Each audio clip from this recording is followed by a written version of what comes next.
I'm Mark Rogers of Mark Rogers TV, and if you're watching this video, you're probably a college football fan or you're a friend or relative. Hi, Mom. Over the past 5 years, I've produced 1,300 college football videos. So we started out by talking about a number of sports, and then I figured, hey, I need to niche this down and serve college football fans the best I can. So we focused on college football almost exclusively for about 4.5 years, producing 1,300 videos. Over that time, I've received 3,000 comments on those videos, and I'm finally getting down to something that I've wanted to do for quite some time, and that's respond to the viewer comments in video form. So if you've written to me and commented on my videos, called me an idiot or a moron or commented on my hair, that's happened a couple times. No, really, most of the comments are very insightful and deal with the content. Some of the comments are extremely complimentary and encourage me to do more videos, so I appreciate that. So by and large, and even if you are the one that's calling me an idiot or saying I'm a moron, don't know what I'm talking about, hey, keep the comments coming because that's why I do it. And if you notice, at the end of just about every video I cut, I ask you to respond. So that's why I'm doing it, because I love college football. I love to talk about it, analyze it, break it down. And I'm hoping to present it in a way for the smart fan. And if you're not so smart, keep watching. For the smart fan, for us to discuss it and break it down and not go with the national groupthink that tends to be a bit watered down. And again, I want to hear from you. So I finally am getting around to answering these video form, because I get a lot of great comments. I got, again, 3,000 total, 91 in February. So I'd like to do this about once per month. So these are the comments for February, dealing first with Mississippi State. Okay, they re-signed their head coach, Dan Mullen. And during the news conference, I went through the comments made at the news conference by both Mullen and the athletic director at Mississippi State. And I got a bit bored in listening to them pat themselves on the back about being number one. They weren't number one at the end of the season. They were number one for 5 weeks during the regular season. And then they played some better teams and they lost 3 games. But they thought that to be an accomplishment. And I called them out as saying, this is not an accomplishment being ranked number one. Well, Charlie Brown called me out to say, the idea that being ranked number one at any time is not an accomplishment is ridiculous. And then he went on to say only about 15 or 20 teams in the country have ever been ranked number one. Okay, that's way off, because I went just through the Big Ten, and 10 of the 14 teams in the Big Ten have been ranked number one at any time in their history. So I'm guessing that number's like 50 or 60 teams that have been ranked number one at any time. Charlie goes on, and Charlie watches all the time and makes a lot of great comments, so I hate to pick on Charlie right out of the gate because, again, he makes some great comments typically, but mentions that Ole Miss has never been ranked number one. He's a Mississippi State guy. Ole Miss has been ranked number one a number of times between 1960 and 68, so let's clear that up.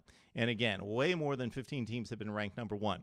So my point about that not being an accomplishment, actually, I think Mississippi State going 10-3, 6-2 in the SEC, and going to the Orange Bowl is more of an accomplishment than being ranked number one subjectively by a bunch of sports writers mid-season before they played Alabama, Ole Miss, Georgia Tech, and some better football teams. Okay, because hypothetically, theoretically, a team could be ranked number one, lose 12 consecutive games. Was that an accomplishment? Or let's say they win their first game, get ranked to number one, then lose the next 11. Was that an accomplishment? I don't think so. So being ranked number one at any time in the season, unless it's the last game of the season, is not an accomplishment. Okay, the other thing we did in the past 6 weeks after the college football season was we ranked the conferences for 2014. So we looked at the games played, and you're going to have to watch the videos because I can't catch up to speed, the Power 5 games between those conferences, and we ranked the conferences.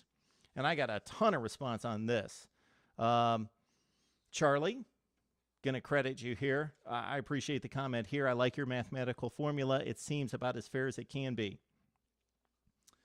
Also, about that would be I have really enjoyed following the series. Love the series. Matthew Bandusky said, I love the series. I think we can all agree there needs to be more Power 5 conference games against each other. Would love to see your idea of formula scheduling, which I mentioned. I've explained in the past. I'll do a video on that of how these teams can't be running around scheduling themselves. There needs to be a formula schedule.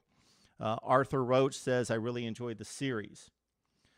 Sean Vasquez, I love your objective take on individual players and their teams. I like the way you break everything down completely in a very logical sense. Unlike these so-called experts out there, truthfully, I don't know how these guys keep their respective jobs. I'm not going to comment on those folks. CJ Nestor comments, conference comparison is overrated because too many factors can be included, such as quarterback play, matchups, injuries, and turnovers. Well, that's the point. Quarterback play, turnovers, injuries. Okay, injuries, forget injuries.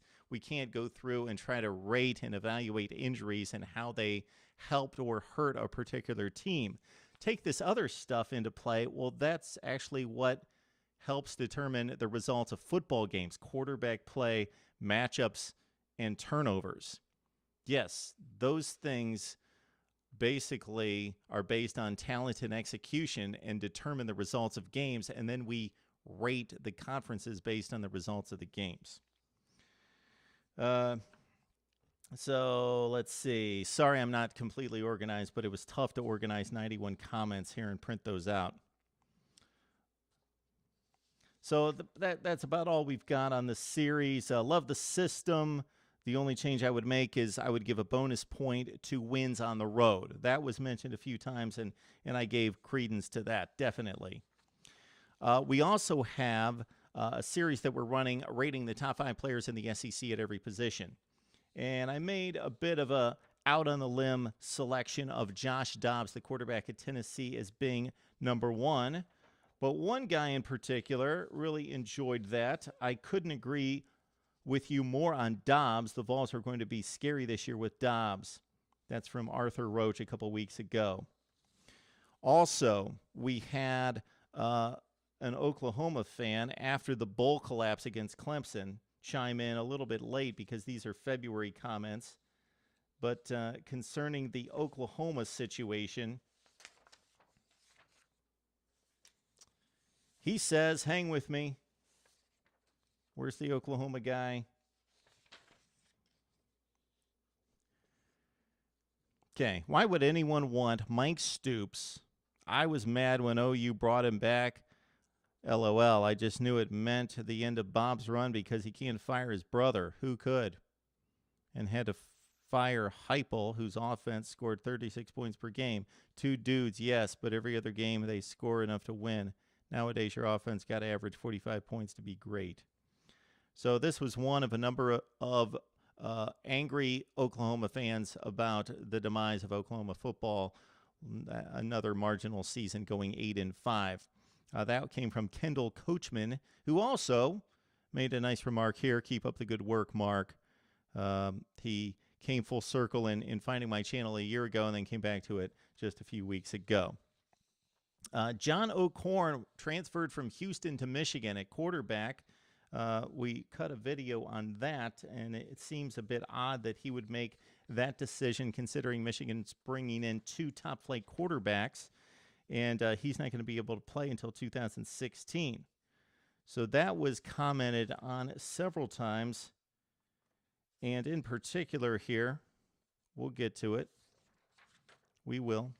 It's here. John O'Korn. You know, before we get to that, because I don't know where it is, I'm going to pat myself on the back because, again, most of the comments are very positive. I appreciate it. There are some funny ones from the past that I will dig up, and we're going to have to retract and go back because, again, 3,000 comments over 5 years, and I'm just starting to do this. So I'll pull out a classic comment from yesteryear, and most of them are there's some really funny ones kind of trashing my college football analysis, but I love those too.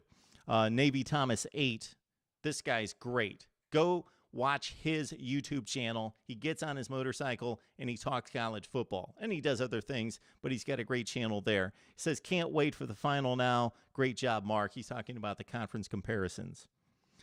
Matthew Bandaski, love the system. The only change I would make, blah, blah, blah. Okay, so we get to the Super Bowl, and again, I love the NFL, but I don't talk about it on here. Then I was asked by several people to give a Super Bowl preview and prediction, and I did, and I was lucky because what was the final score, 28-24? I said Pats 27-24. So thank you, Jordan Tasca in particular. There was about 5 people, but you in particular urged me to cut the Super Bowl video. So he responds here, best at what you do for us here on YouTube, Mark. Love your videos, man. He says that a little bit later in another post. So those are some really nice comments. I can't come up with a guy that's commenting on Michigan football and the transfer of John O'Korn. Wow, I thought that was key. That's about it. We promise to be a little bit more organized with these comments in coming weeks, but when you print out 91 comments, hey, they're all over the place. And there you go. So there's some good stuff here. Would appreciate you commenting on more college football videos. It seems to be the dead time, a lot of people would say, but man, I got so many content ideas on my mind. Top 10 at every position. Of course, we're going to do that for a third consecutive year, and that's going to take a lot of work to knock through that, as well as we got to finish our series on the top 5 in the SEC. I'm also looking at SEC scheduling because it is garbage, and I'm sure to get tons of comments on that because I'm going to rip SEC scheduling apart. It's horrible. Not within the conference, talking about the non-conference games. All right, this is Mark Rogers, Mark Rogers TV, and of course, maybe you can comment on the comments.